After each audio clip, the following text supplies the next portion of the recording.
Hello, gorgeous. Welcome to another episode of Successful Witches, our podcast where we are obsessed with all things indie romance, with spice, with smut, with the ultimate must-have accessory of happily ever after. I'm your host, Elliot Rose. I write spicy paranormal romance, and I cannot wait to introduce you to our beautiful guest this week, who is an incredible indie romance author. Join me in welcoming to this week's episode, Lana Pecherczyk. Lana writes beautiful paranormal and fantasy romance based in Perth, Australia. She is an incredible writer of swoon-worthy men, strong, badass women, incredible spice that you are going to absolutely love, and page-turning action. These are books that you cannot put down. So welcome on in, Lana, to this episode. I am so excited to share this conversation with you. Hello, beautiful Lana. Thank you so much for coming and joining us on the podcast today. I am thrilled to have you here, and I am amazed that we've been able to actually get you in one place because you have been a very, very busy woman. We've just been talking about this before we pressed record. Yes, so welcome on in. Thank you. I'm glad we finally synced up as well. I have a tendency to, as everyone who knows me, not look at my calendar properly or think I've put something in and I haven't put it in, and then it's chaos. but I did manage to get here today. Thank you for having me. I'm excited to talk to you. Oh, you're so welcome. And it is kind of chaos magic, right? Like, I think there's something a little bit of in that nature of being an author, especially because it is kind of a wild thing. And just specifically while we're sitting here talking, you've got your beautiful babe shirt on that you're repping for this episode. And at the time we're recording, you've literally just about stepped off a round the world flight to London for Rare. Yes. Yeah, we had a busy few months, but like you said, the chaos kind of, I don't know, I thrive. My brain gets it really excited, and that's how you get ideas and everything. You're running around and you never know where it's going to hit, and until I say I love the chaos until you get home and then suddenly you're like dead on the couch or something, and or collapsing back in your hotel room just for 5 minutes of quiet. But yeah, I think a lot of authors, strangely enough, there was this whole preconception that everyone's hiding in their house and not getting out, but sometimes we do like to get out and talk to people, even if you need to balance it with a little bit of quiet afterwards. Like have the extroverted moments, and then it's like I retreat into my cave and I don't see anyone. Half, like I have this burst of craziness, and then suddenly you're like, whoa. Yeah. chill and sit back and relax for a bit. But and you've also been beautifully juggling this alongside a book release, which we're going to talk about in a moment, but that alone is like a significant enough thing in its own right. Everyone who knows me, again, I've tried to do the organized releases, and I've tried to organize everything, but I end up just binge writing in the last 2 months of my schedule, and then it's just go time until release, and then I again collapse in a heap afterwards and go, oh, that happened. I don't know how that happened. And luckily enough, I pull it together in something that makes sense. But I guess, the more you learn about the way your brain works, it took me maybe 4 years of fighting that and going, why can't I just, be like everyone else, get up and write my word count and, just, calmly go through the month and do my things. And I tried so many different ways to make that work. And in the end, couple of friends as well were just like, maybe you should just go with it, just roll with it. What's the worst that's going to happen? Just a few months. And embracing the creative brain. Allowing it to do its thing. And you when you take off that load of being so hard on yourself for not fitting into someone else's mold, you start to enjoy yourself a little bit rather than you know, hating on yourself half the time because you're not. Yeah. Oh, understanding how your own brain works best or your own creativity works best. Like, I think that's the biggest game changer, right? That you can learn a lot from other people's sort of path as an author, but you have to sort of walk it yourself, right? And figure it out that way. It's the same as parenting. I had this crazy thing happen on the weekend to the kids, you know, and you try and give them a bit of freedom, and you tell them I know all the stories, you know, because I remember everything that happened to me when I was younger or growing up, and that shocked me, and I was, you know, it scared me, and I would always tell them, you know, oh, remember the day when mum was your age and this happened, or I read an article about this, and it's gotten to the point where they're like, oh, mum, you know, just, you know, chill out. And then something happened to them on the weekend that they both, you know, scared them a little bit, and I was like, oh, okay. Yeah, do you remember that time I told you about that time? Like, oh yes, now yes. And Yeah. hopefully they remember these lessons, you know. Yeah. But like I said, until you do it yourself, you can't join the dots properly. So you kind of got to go through all the Exactly. stuff. Yeah, I think that's such great advice. And on that note, I love, for anyone who comes on the podcast, just talking a little bit about kind of how you got started out with like your indie romance author journey, your path, like how you've kind of navigated through, because everyone has such a fucking unique story. And I find it endlessly fascinating because there's so many different ways that we've all ended up in this sort of beautiful, fun, little chaotic world. Yeah, mine's kind of crazy, I guess. I always love reading books. We came from a poor single parent family, and we didn't have a TV, you know, four girls, single mum. Oh, sorry, my phone. Just turn that. A single mum, and you know, we used to go to the library. She became a teacher, and you know, a lot of our spare time was spent reading books, and I just kind of held on to that joy, I guess, of the story and everything.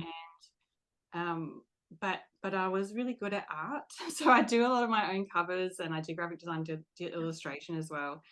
And I just grew up, and because art was my I guess, you know, it's like therapeutic as well. And so I would practice it all the time. I knew I was good at it, and so I just naturally gravitated towards doing it because it felt good. And my mum passed away when I was 13, and after that I didn't really have, I guess, any guidance or anyone pushing me to do things that out of your comfort zone. So I just kept doing art, and everyone, you know, my teachers and everyone said, oh, you know, if you don't go to art school, you know, I'll be very disappointed and things like that. So I kept doing things what other people said I should because I was good at it. And then one day, this is a funny thing, this is how old I am, when the internet, you know, kind of first started and people were blogging and stuff like that. I read a blog by another writer because I was still looking at how to write and making up my own worlds and drawing maps and things like that.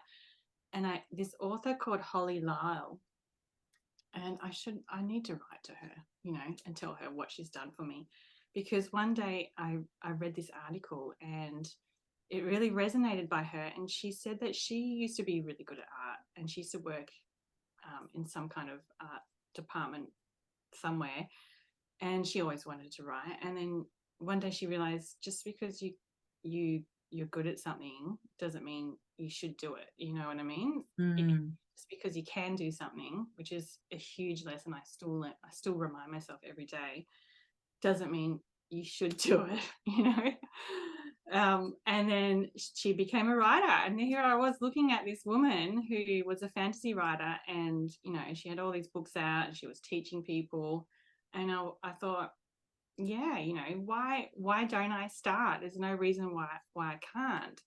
And at the time, I was the first one out of all my friends to have kids, so I was kind of stuck at home, and you know, wanting to do something, and no one else wanted to do something. You know, I was one of those people that perpetually started businesses, you know, or ideas, you know.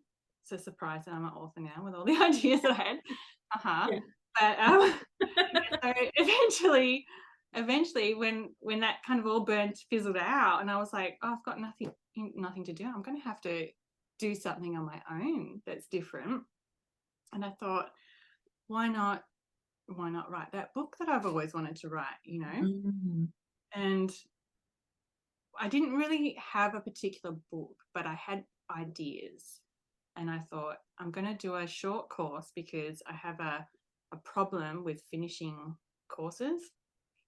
No matter how long they are or how short, I usually finish like 1 unit shy of completion. I've started degrees, and I've gone through 2.5 years of fashion school and all sorts of stuff. And then I get to the end and I'm like, I don't want to finish it. And I realize now it's probably because I thought I had to build my career if I finished something like that. So anyway, I did the short course in writing, and I finished it. First course I've ever finished in my life. And I was like, I think I like this, you know. And this is just about, I think it might be 10 years ago. So just about, you know, when the indie revolution just started taking off, you know, and there was more and more information online. And I'm one of these people that will Google everything, you know. If I need to know something, I don't ask someone.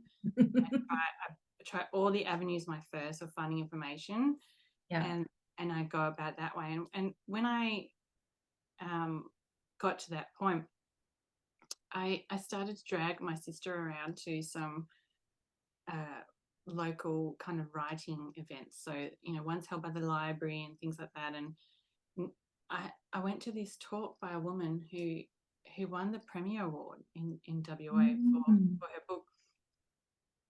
And I got up and I listened to her talk about the whole experience. And she was just like, you know, I won all these great awards, you know, my life should be fantastic. And then I get up in the morning and I go back to my job, my part-time job. And basically, you know, it was really depressing. And I got out of it going, traditional publishing sucks, man. You know, you do all this work, and I have a family. I don't want to work in a part-time job for the rest of my life. I want to be a writer. You know, this revelation of me finishing this course and really enjoying it, I thought I really want to do this, and that's it. And, you know, and that's when I joined RWA, Romance Writers of Australia. And my way of doing things is I'm quite shy when I first meet people in a new area. So I volunteered for the committee, and I, you know, while I was there, that's when I realized that romance is the part of the book that keeps me turning pages, you know, and that there's a whole world of people out there that love romance, and it's not crazy just because none of my friends or family read it. And from there I just kind of learnt more at RWA and kept writing and trying things, and eventually you know, I think I learned a lot from other authors. That was what really got me and got me moving forward was how generous and friendly everyone in the community was towards each other, and not like, you know, trying to tear each other down. It was constantly just helping each other out and trying to lift each other up. And I don't know if it's, you know, there's a lot of, it's same with the New Zealanders and the Australians. I don't know if it's because we're so far away, but we're kind of like, you know, when we meet another writer that's around here, we're like, yes, you know, how are you? You know, you're kind of quite happy to catch up and do things. But so after that, I started self-publishing, and I mean, I started just before I started RWA, but then I ended up unpublishing that because I realized I needed to learn so much more. I think it took 2 years off actually publishing, and then I started again once I had learned everything properly, and it's been all systems go basically from there. Yeah, it's crazy. Yeah, and what a magical world it has built out to be, because I mean, like, it's just, I love how you've kind of got that thread of like the creative magic like through everything, right? You know, in across all of your books, and really love that, because I mean, as someone who also writes in like, you know, paranormal, like it just, that to me is just like the magic sprinkle on top, right? Yeah, yeah. And I think that comes back to the part where reading fantasy growing up was a total escape, but at the same time, it's a safe place to explore real life issues, you know, that don't feel like they're too close to home, and, you know, but you can still enjoy stuff, or even go to a place where you're not going to have a lot of the drama, you know, at all, and you just want to escape it all, which I think is why the genres are quite popular. And then once I added romance to that, I was like, jackpot. Yeah. Yeah. It's like the happily ever after being like the must-have accessory, like, or in my case, like, you know, can't handle if it doesn't have the happily ever after. But yeah, like having that fantasy. I get very salty when I get unsatisfied at the end, you know. I'm like, yeah. Sometimes with movies, I expect them to be the same as, you know. Yeah. No, like the audacity of them to like set up these characters that are like perfect for one another, and they go through all this emotional growth, and then like you don't get the satisfaction of knowing. Yeah, and then I'm like, this is why I read romance. Yeah. Come back to it. Yeah, I'm 100% there with you, and I think that's why, like, it is that love of the genre as a whole, of having that ability to dive into all these different stories and, you know, worlds, and explore all of that, and know that it is, as you say, it's like within this safe space that and you will know this from your own writing, that it's like you can put your readers through hell on the way to the happily ever after, but as long as it's there at the end, you're okay, you know. You got this sort of thing. You're quite happy to go on the journey. I'm one of those people that I need a blurb before I start reading. I don't read the end, but as long as I have some idea of where the story is going, I'm quite happy reading it. You know, pick up a book and just roll with it, and something. Almost like a map, you know, when you go to a new city, you've got to see where you are in relation to other things before you know, can quite happily travel. I'm out with all the metaphors today. It's like, am I happy to go this way or not? Like, just tell me, give me the TripAdvisor, like. Great. But you know, so I was going to say, thinking about the genres, it is the hardest thing as a writer to, as they say, stay in your lane as well. Like, sometimes you just got all these ideas, and, you know, I've got millions of ideas. I'll never finish all the books that I have ideas for. But, you know, if you want to build a brand and a career, you kind of got to build trust with your readers as well, to give them the kinds of books that they want. And that has been the hardest thing to do. I'm very lucky I've got some good friends, you know, author friends who always remind me, Lana, there's shiny new thing over there, put it in a folder, and, you know, just do this for a little while longer and you'll be all right, you know. And it doesn't mean you can't do it, but just waiting. And because a book, you know, out of a lot of different art forms or creative expression forms, like it is one of the few, I think, things that does it's got that kind of amount of time that it is going to take to come to life and be birthed out into the world and to be published, right? So it's not just a quick kind of, I've had this hit of inspiration, I'm now going to do this thing and I'm going to get it out in the world, because we know that realistically it's like, you know, for something to be of a standard that we feel proud of, like, and want our readers to enjoy, it's got to go through a necessary sequence of events to get there. Let alone the fact of like however long it takes to actually write the fucking thing. I know, and then they read it in like one night and they're like, done, finished. I love it. Like, so good.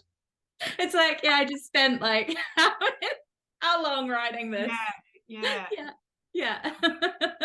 Because like, you know, when and particularly my last book, because I was so busy and life was crazy and we had, you know, just kids and family as well as everything else. And I feel like post-COVID, where we had like a year of, you know, this is awesome, we're catching up with everyone and everything was great, and suddenly it's like all this extra activity now.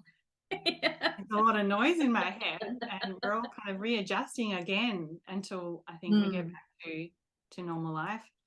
But I forget what I was going to say, so well, it'll like appear halfway through. It'll come back. So within your world, for those who aren't, you know, familiar with your amazing cast and world and characters and the world building that you do, so you've got everything from like urban kind of paranormal romance to fantasy romance to, we've kind of got like almost like superhero-y type romance in there as well, haven't we? Yeah. I do say superhero romance. I found that a lot of people freak out for some reason. They think it's going to be men in tights or something. So normally nothing wrong with that in the right context. I know. Right? I do prefer Superman and Man of Steel when he was like, you know, before he got to the tights and the we can talk about Henry Cavill all day. So I say genetically modified because they're, you know, they have superpowers and stuff, but I get really, I don't know about other people, but I need to know why a lot of times. So I can't just say they've got a random superpower and there's no reason behind it. I need some sort of sciencey background, and I did a lot of research for that series. I do research for every series, but that one in particular, I looked at the animals in the world and what kind of strange abilities they had, and I made it all about you know, using that DNA. Do you remember that show Dark Angel? Yeah. You all remember that show? What's her name was in it? I can't remember now. Gorgeous girl, you know, she was in a superhero movie too. That was all about animal DNA and how, you know, getting abilities. And I think it's a trope, quite a common trope in a lot of sci-fi. And I blended that with all the things I loved about romance. So fated mates, you know, the opposites attract kind of thing, because the hero senses deadly sin and they have to match with somebody who embodies the exact opposite virtue. So it was like, you know, awesome to crash it all together. I had so much fun writing it, and each character was so individual because I found something to ground each character on. So I don't think I'll ever have a story like that again, where, you know, writing the character, it was so easy because I would come back to that sin or that virtue all the time. And, you know, like my girl who was very generous, the opposite of greed, she was generous with her words as well, you know, so she was like, she would blurt out stuff. And, you know, once you have one little kind of word to center on, all these little, you know, quirks come out of it. And even greed was like, I thought, well, what if I don't have just that he's greedy and he wants everything, but what if I have that he's so pedantic with a system that you know, stops him from from being greed that it becomes this whole new, you know, thing, but everything still centered around greed, you know. And if he was slipping, he was hoarding stuff in his house, and he was like, I can't stop taking stuff. And, you know, and luckily she came along and helped give it all away. But, you know, it was, it's kind of a really good place to start. And I haven't found a way to do that again that was so easy for me. I know some writers do personality tests and tarot and things like that for their readers, or star signs. But I don't know, just one word was so easy. So maybe that's a good way to go, just picking a word. Yeah. Going to embody that character from the start, you know, and then having an opposite word for their partner. Yeah, because it is like that character growth thing, right? Is that they start out in one sort of way of being, and then they either like balance each other out. Yeah. So like my wrath character was so angry, and he was with a sunshiny person. So, you know, she was the happy person, and they kind of, you know, just balance each other out. It's great. Yeah. Which is like romance swoon 101, right? That is like I know. It was awesome. And the Elfine, the fantasy stuff, the research I did with that as well, because I couldn't just have shifters. I had to have that. It's in a world 2,000 years from ours, so it's very derivative of our world, in a kind of dystopian fantasy, you know, Witcher style setting. But the wolf shifters, I looked at wolves, you know, I looked at their social behavior, their mating habits. I didn't go all the way in with that, but I did a little bit, you know, and then same for the vampires. I was like, well, if I'm going to do vampires and we have vampire bats, they're going to be vampire bat shifters.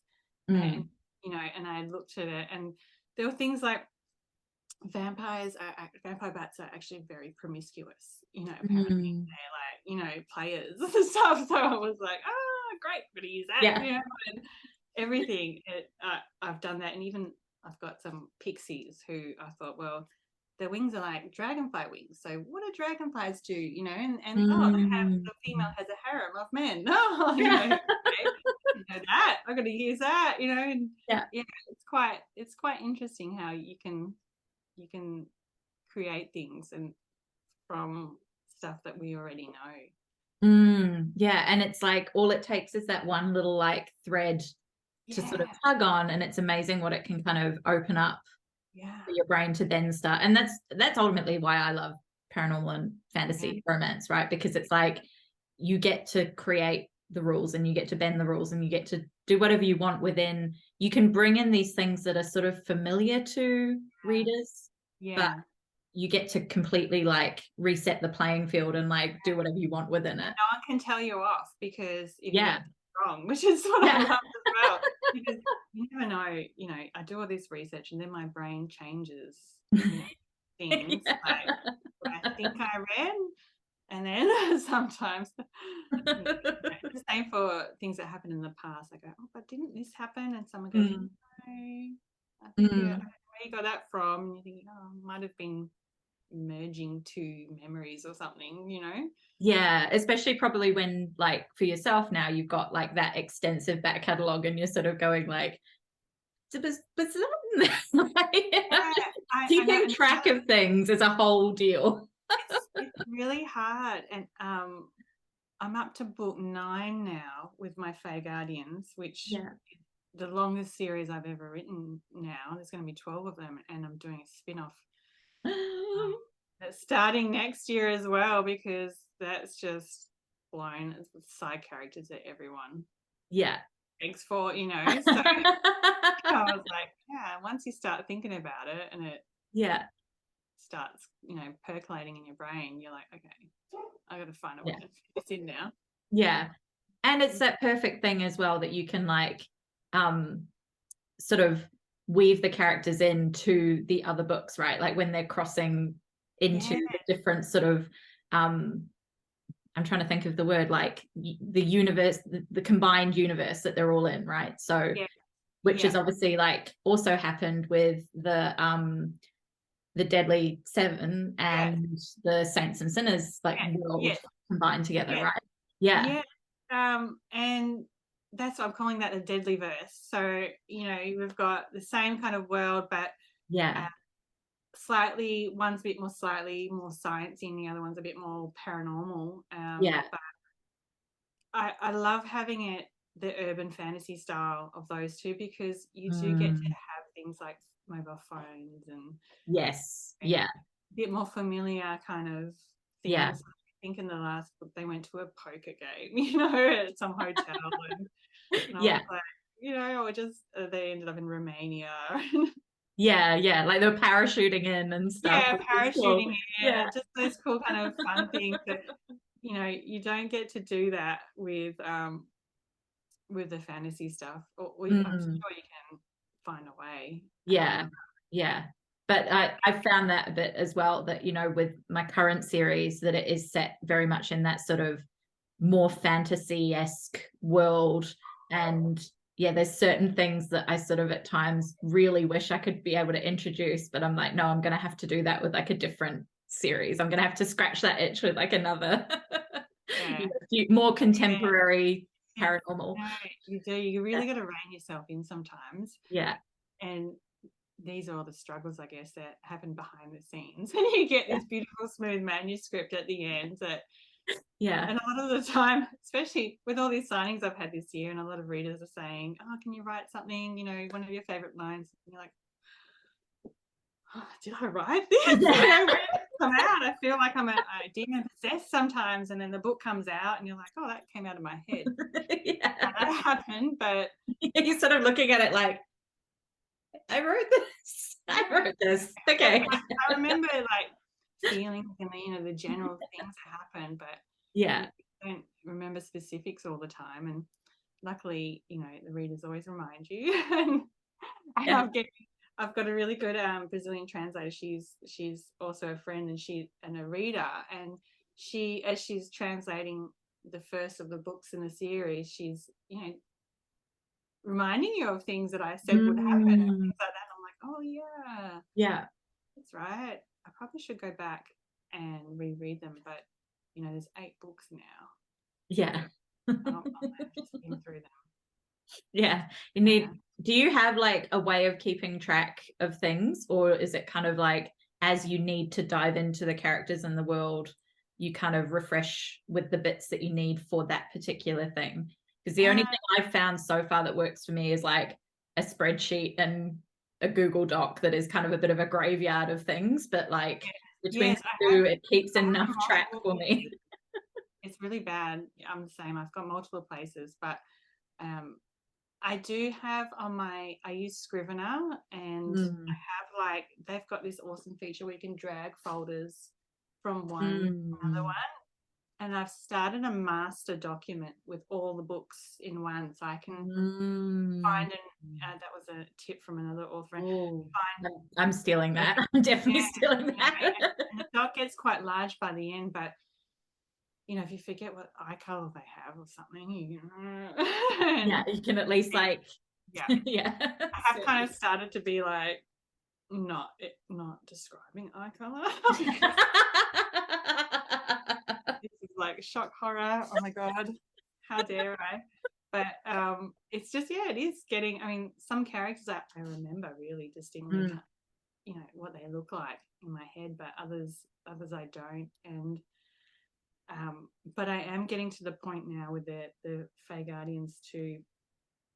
I'm gonna have to go back. I might even have to enlist a super fan reader or someone who can help me create a wiki or something, because it's getting too big for its britches, But with the Sinner and the Sinner Sisterhood, I always knew I'm going to have 5 books. I always knew the characters that were going to be in it. I knew the start, and I knew the end. The middle is always a bit iffy for me, and I work that out as I go. But I had planned out each of those characters, and funnily enough, you see, I love Sailor Moon, so there was 5 girls in their squad, and you've got your, so they kind of helped me come up with the personality traits of each one, just to ground me a little bit with those.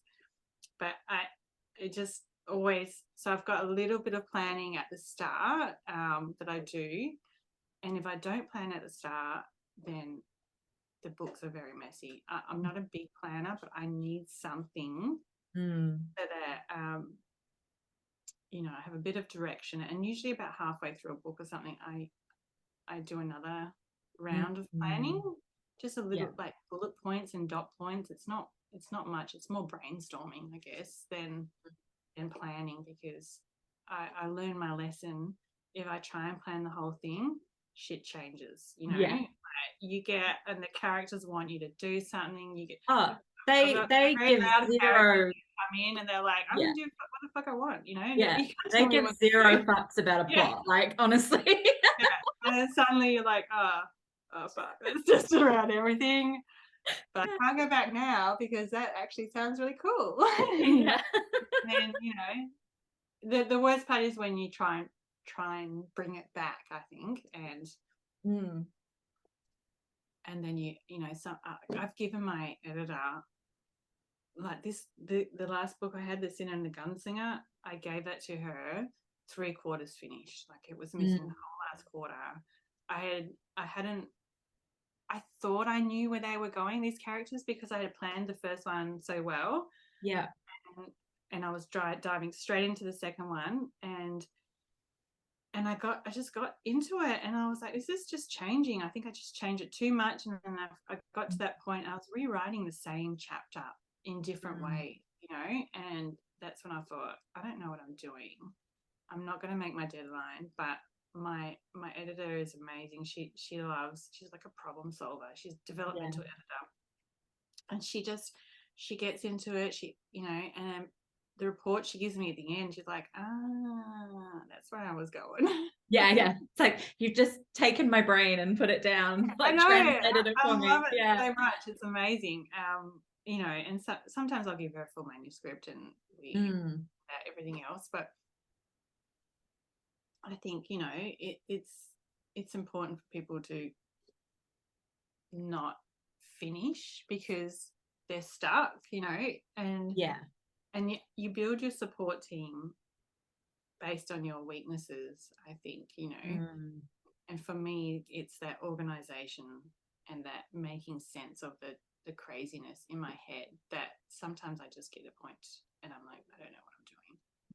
And so you got to find someone who can help you do that, you know. Because you do, like, ultimately you know what you're doing. It's just like it's almost like the fog is in the way, and you just need someone to come along and, like, clear all the shit away, so that you can kind of actually go, oh yeah, I knew all along, like, it was there all along.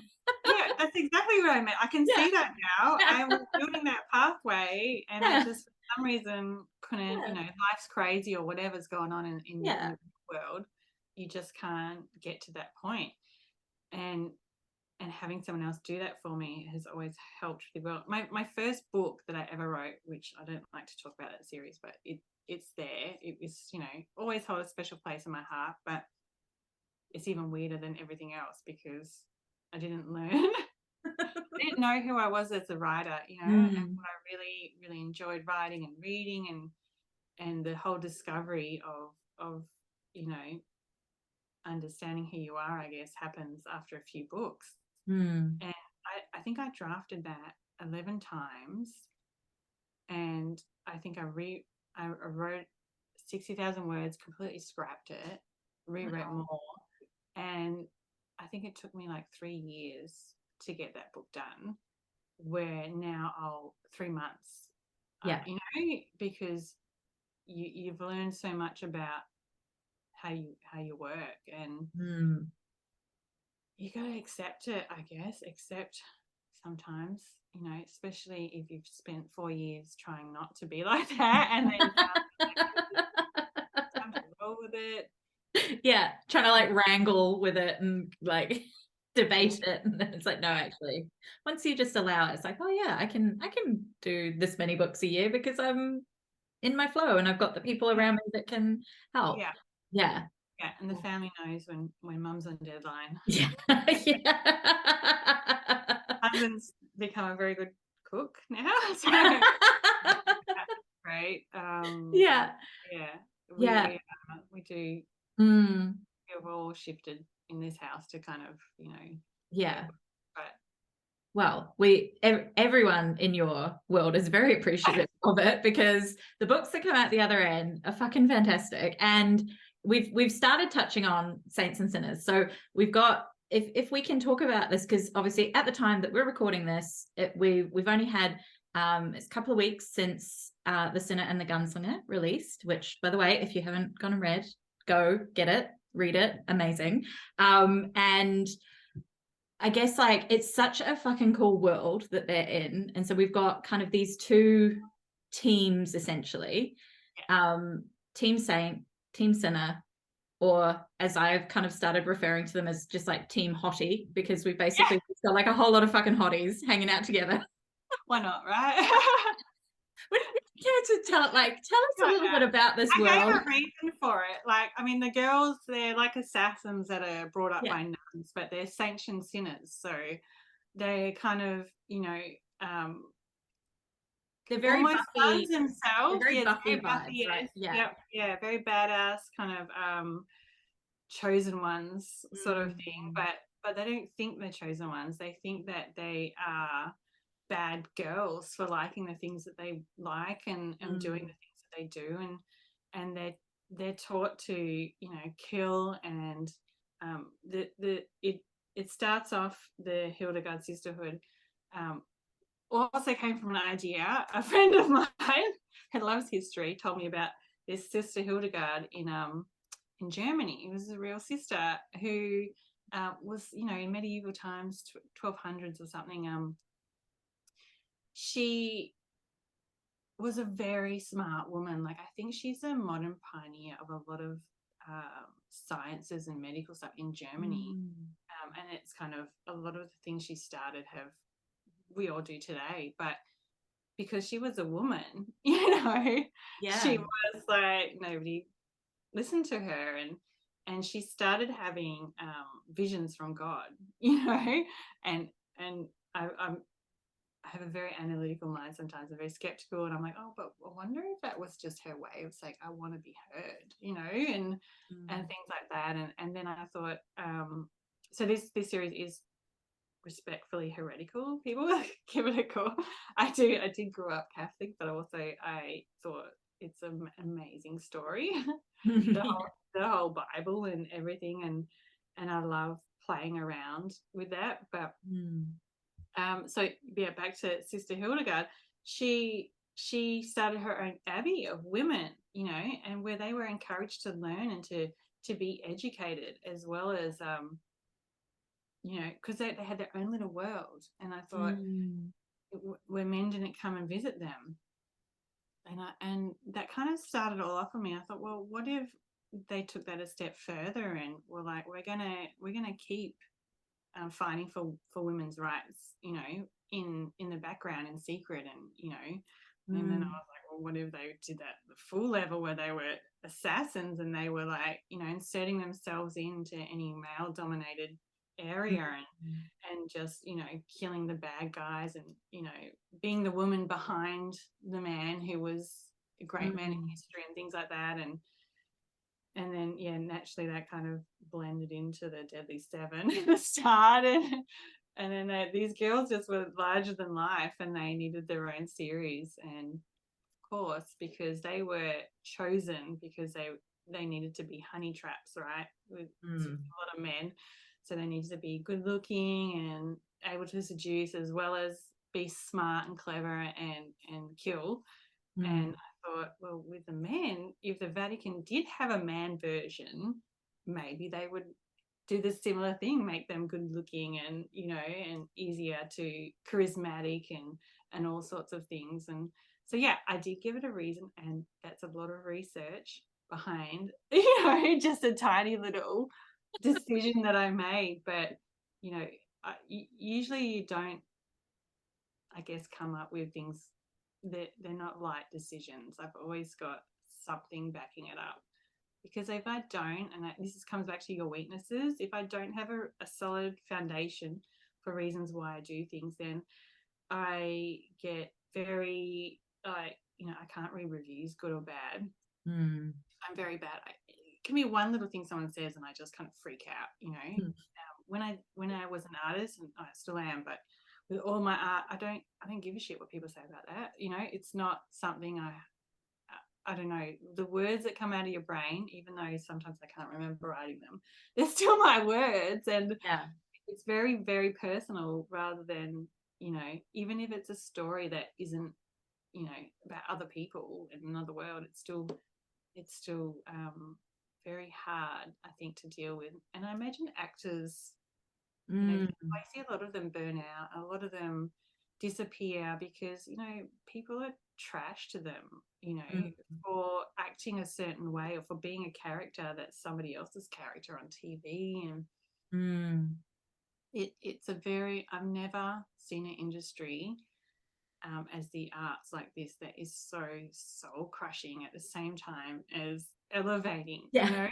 Yeah, it's like the most incredible thing, and also like we torture ourselves to get to the incredible thing, or like we voluntarily put ourselves through that sort of process of trying to write the 100,000 words that are like feel perfect, even though we know that it can never be perfect. Like there's no such thing. No such thing as perfect. And I think that's why, and my biggest lesson for my first book was that I with those 11 drafts and rewrites and constant, that was just drafts, and then I edited it multiple times, and in the end I think you end up overwriting, and there's just too much going on, doesn't make sense, and you end up torturing yourself when you just got to put it out. And my solution for that was just don't read my reviews. Find someone else to do it if I need to go to it, and build a safe space. So I've got a Facebook group where all my readers come in, and we feel like it's a nice space for me to go to. Yeah, exactly. Yeah, because you never know, like you can read something or someone can tell you something, and then for a whole week you just can't get your brain back into gear, and it's not something you can control. It's just brain shifts into a weird state. But exactly. And I love that advice as well, because I do the same thing. Like I can't read my own reviews, so I've got a friend who does it for me, and like dumps the good stuff in a Google Doc. So if I do need to go and like pull something for like a Canva graphic or whatever, like I can just go there. It's it, and that's just the hardest thing, I think, as well. I've had a lot of authors, especially saying on TikTok, that when people tag you, and I've been very fortunate, I haven't been tagged in a bad review or anything like that online, so the algorithm gods have smiled on me. But you hear, especially a lot of the really bigger ones, who, when you hit that level, that you're getting just as many bad stuff as good stuff, and I know I used to go and look at Stephen King or his star reviews, or some of the other Jane Austen or something. Just to be like, you can have the most beloved, you can have the most beloved thing in history, and someone will still like basically be like DNF 1 star, like this was terrible. And it's really hard as well, because sometimes, especially when you're starting out, those bad reviews do help you figure out what the market is, and how to market your books, and how to manage expectations with the right blurb and stuff. And so like you said, it is a part of torture that we have to put ourselves through, and we do get very resilient, and you do change. It's all a learning journey, but there's ways of doing it, I guess, that you can build a safe space. And which is exactly like something I think is a really good point to make, that like as an indie author, you've got so much more kind of power or control over like where you choose to kind of host your world for people. Like you could forego social media at all if you wanted to, but obviously it's kind of the lifeblood for so many indie authors to be able to actually connect with their community. But you can choose to build things in a way that doesn't just have to be trying to go viral, you know, and because that alone is not always going to serve your books the best either. Because I mean, and you might resonate with this as writing like paranormal and fantasy and things, like they are not books that are for everyone, right? Like it's very different to writing like a contemporary romance that is more like mass market. Like we're writing to a group of people who fucking love this style of book. And they're passionate and, you know, voracious about it. But at the same time, they're like a, you know, when you find your tribe, you also realize that the other people aren't your tribe, is, you know, and not to try and push it on those people. Especially like, you know, it happens, I don't know about you, but every time you meet someone and they find out that you're an author and they're like, oh, what do you write? You know, and you tell them and you know, and they're kind of like, oh, I've never seen that. And I say, well, most of my readers are in the US, and you know, I have a small amount here, but the market here is quite run differently, and you know, and like you said, contemporary or other types of books are more broadly understood, I guess. That when you tell them what you write, they're like,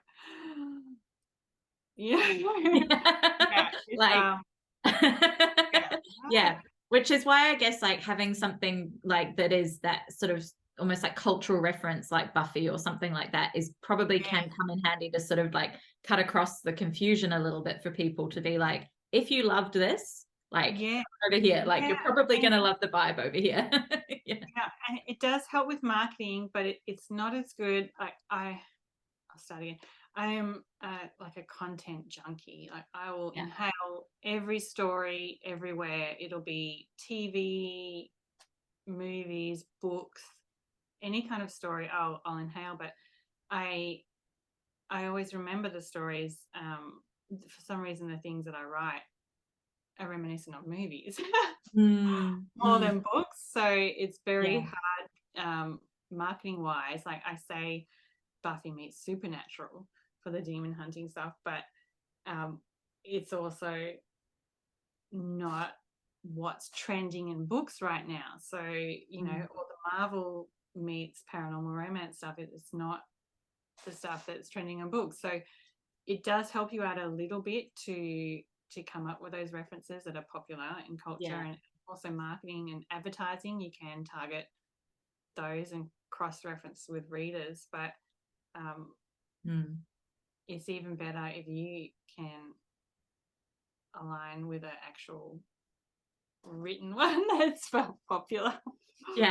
For all of us paranormal romance authors that have been sitting watching like the wave of hockey romances like roll through, we're like, I don't know. I keep coming up with contemporary ideas, but then I'm like, oh, file it away. Like I love me some contemporary romance, but like also at the same time, like I just can't with sometimes I'm reading like, you know, if it's like a billionaire romance or something, I'm like, he has no justification for acting like this. Yeah, I know. Give me like a 3,000-year-old vampire that's like got some serious like emotional damage, and then he can be an asshole. Something is too real, and then I go, no, this would never happen. That's ridiculous. Why switch over to the, like you said, the crazy paranormal fantasy stuff where you've got people with, you know, wings sprouting out of their back and and so like with Gunslinger, like what obviously like we want to you know, talk about this a little bit because this is the most recent one that's come out for you, and we've got Zeke and Layla. I haven't got any books yet, but they're on the way. That's the cover. That's my beautiful Carlos Quevedo cover. He's so fucking hot, honestly. Like if you haven't met these boys yet, you have to get into this series. And like he made him even look like Sam Winchester, and I totally didn't even ask him. Like, how did you know? No, they're very sexy. And like as much as as much as you swoon over the male main characters in this series, like the women are just as fucking sexy. So it's like a good time for everybody, like all round. Yeah, and I've got some as Layla. Look at it. With She's so hot. Yeah. And I love strong women, and I think it's because I grew up myself, like, you know, after my mum passed away and my sisters, we were all orphans. I moved out of home early. I looked after my sisters. I had to do that myself, and my mum was a strong woman. You know, she went through that whole, you know, gamut of, you know, I guess expectations for what women had to do in the 60s and 70s, and you know, you had to get married, and all her sisters got married young, and she still wasn't ready. She was a hairdresser and partying and getting a mohawk and stuff, and then she finally settled down and had that sort of thing, but she was never really, you know, wanting to do what people told her to do. So we had a very good role model in her, that she was always like, with my writing, you know, I still remember in year 7, I would always get the art award, you know, and I remember in year 7 it was a big graduation. They were giving out the big awards, and I really wanted the writing award, you know, because that was where I loved it. I would fill up exercise books with my writing, and then I got the art award. So, you know, angry and like bitter, and I was like, how dare they? I don't want that one. I want this one. And I think, but she would always say, it doesn't, you do what you want to do, you know, there's always a way of, you just keep doing that sort of thing, and it's kind of stuck with me. And having the strong women in all my books, I get the same, I guess, if you ever read a Mary Sue who's not doing something to help herself, I get very angry, and I can't read those in contemporary, especially, like you said, it's too real. You're like, no, just do it. but you know, I think that's where everyone's different in their own lives and their own personality. And I say I'm a strong woman, but in real life, if I have to talk to another person who's intimidating, I immediately clam up, and I'm like, oh, okay, here. And then you think of all the things afterwards that you could have said. And you know, and especially if I'm in a confrontation that's personal or about family members, I have to, you know, I get all hot and prickly and cry, and I just can't articulate properly. So the women in my books always can, you know, because you get that freedom and that, and this is why, you remember Dawson's Creek, and they had all these words that teenagers would never use those words, you know, and you'd be like, oh, so ridiculous, so unrealistic, you know, that they'll be talking like that. But now I know why, because you kind of like, well, that's my what I wish I could have done, sort of thing. Fiction, it's not reality TV. So you get that freedom. It's like the catalyst to like get it all down on the page. Like this is everything I wish I could have said in that situation. And I think it's why if I had daughters, and even one day, if I hope my boys will read my books, just so they know how women want to be treated.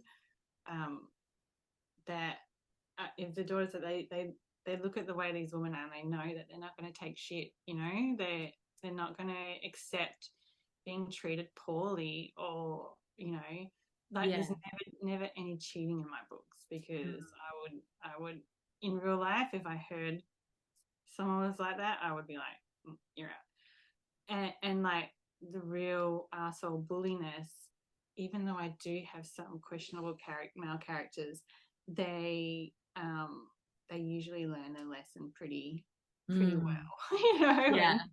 And they're not like I tried to write the Sinner Sisterhood dark.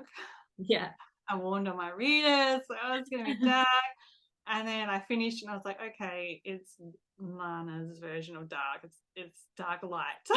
We've got like 2 cinnamon roll male main characters. I know, this first one. And then the priest is an ex-mafia, you know, enforcer, and he started off pretty bad, but you know, he's a priest, so there's got to be some nice stuff in him as well. Which, are we allowed to touch on that for just a moment, to like, you know, the fact that like the little glimpses you've given us of that story coming next, holy fuck, I don't think any of us are going to be ready for that book. Like, I met Meg Ann and at Babe in London, and her co-writer, is it Kay Lorraine, or I know her real name, but I can't say, you know, or her narrator name. But they do a priest book, and we're like going, I don't know what it is about it, but we're all like fascinated and love it, and it, I guess it's all that like I'm not supposed to, but I'm going to stuff that you can put into the story, and the taboo element to it. It's very scary to write this, and I almost didn't write this series because I did grow up Catholic and I have a lot of religious friends, and you know, and when they see what I write, and family, and they're like, the sinner and the scholar, the sinner, like, what is that about? You know, and then, you know, I did get some hate mail for this before I even started writing it, because it's not the same as some of my other stuff. Once you read it, you realize it's the same Lana book you've always read.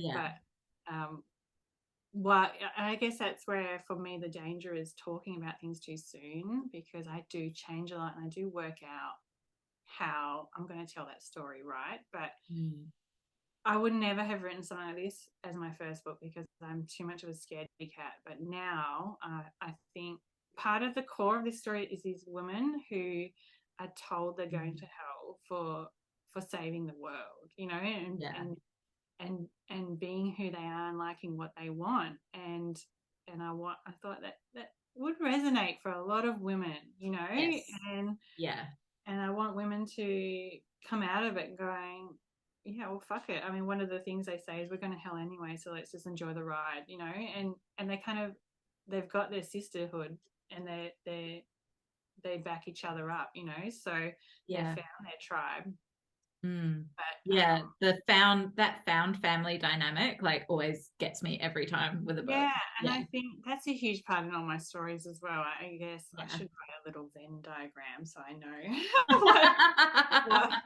what I, you know, overlap with everything. But the, you know, and I think maybe growing up myself an orphan, you know, I had my family and I had some extended family, but I also have a lot of friends, and I'm always meeting new people, and you know, they bring a lot to your life as well that you know, is important to remember. So we have, of course, if you haven't already, you need to go and get a copy of Zeke and Layla with Sinner and the Gunslinger and get into the world. They are standalones but interconnected, and it's just such a rich world that like you have to get into it from book one. Like, it's a lot of fun, I think, as well, which I get to do that a bit more with the contemporary stuff. These girls are a bit more flippant and a bit more you know, crazy. And I think because that's what I loved in like Sinner and the Scholar, like how like literally that opening scene is her like dragging like this body, like demonic body, severed body part, like like her Uber, and then like ending up back at like the mansion, and no one like bats an eyelid that she's just like covered in blood, covered in goo, covered in like and it's like you know, and she's pointing her severed hand at people, and that scene had been in my head from the start, you know. And the scene before it where she just walks into a club and takes down the toughest guy in the room because he's in her seat and she needs to have a good vantage point. I was just like, that actually came right at the end when my editor was like, because she kept talking about when she faced off with this demon, but she was like, I feel like I really need to see this scene, you know. And you do. I wrote it right at the end, and it's one of my favorite scenes in the whole book. It's so good, honestly, it's so good. And of course, like coming up next, and with going into our hottie priest and Mercy is just going to be like, holy an shit. nymphomaniac and a priest. That's Yeah. basically. Yeah. I was like, why not? Pair the complete opposites. Yeah. Wow. Yeah. I think it's the teasers that are in there are just like, will definitely leave you like I hope so, because that's anxiously waiting. Next year. Oh, sorry, I've got to go get back to the fantasy stuff, because otherwise, Yeah. I'll up at my house soon, wanting that. But yeah, like we need this first. I mean, you need to have that break sometimes, Yes. just to clear your head and try something different for a little while, and then you get back to exactly. It is that thing, right? That it you can't just always like leap from one to the next and the next. You've got to have that like brain variety, which is going to give ultimately the better book for everyone at the end of the day. That's like I said before, when you know the way your brain works, and you go through it with it, and trust your gut, I guess. Yeah, exactly. Oh, this has been amazing, and I could trap you here all day talking about this. But can you tell us where everyone can find you? They can stalk you, they can come be part of your world, because you not only have, as you mentioned before, your Facebook group, but you have Patreon as well. Yeah, I have Patreon. So Patreon's a bit funny when you look up author names. I don't know. You Google them in their thing, and then they don't come up in the search thing. So often you need to find the link, which is Lana Creates. So it's www.patreon.com/Lana Creates. And I have a whole bunch of tiers there, and I write short stories that they vote on, extra scenes from readers, and I do some not safe for work art as well, and I do other art, and and right now we're about to with the Sinner Sisterhood, I made some poker cards that we're going to collect for each book box here, and with the Elfine books, Fae Guardians, we're going to start a board game or something that I can grab a few pieces with each book box for those that are in those tiers. But it's going to be a lot of fun, and so you can also find me on Amazon, and for Australian, New Zealand people, if you do want a hard copy, the best place to get it is from my website, which is lanapecherczyk.com. And I guess if you just put in Lana P, a lot of the time Google will suggest it to you. We'll fill out the rest. We will link up everything with the show notes, so it'll be very easy to find. And you're on Instagram, and you're on TikTok as well, right?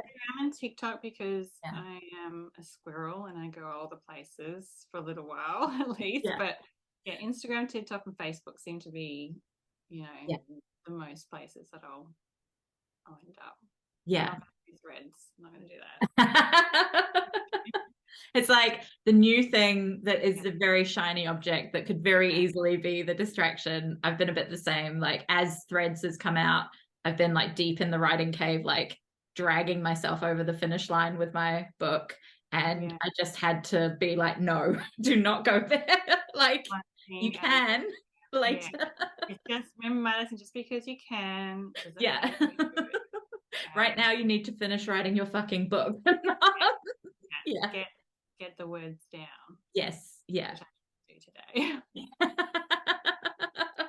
I'm like, I finished last night, so I'm like, today's like my day that my brain, I was saying to someone before, my brain has like been able to unpretzel itself today.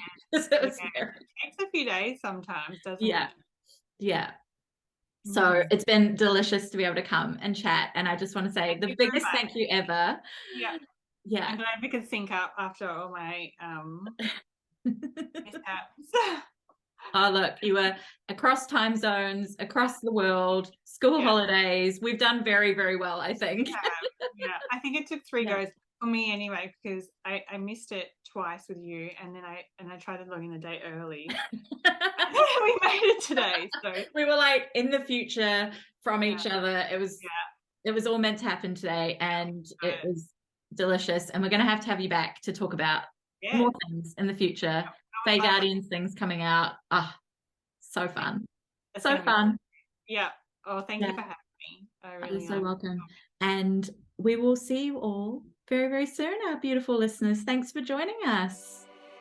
Bye. Thank you for joining us, as always, for another episode of Successful Witches.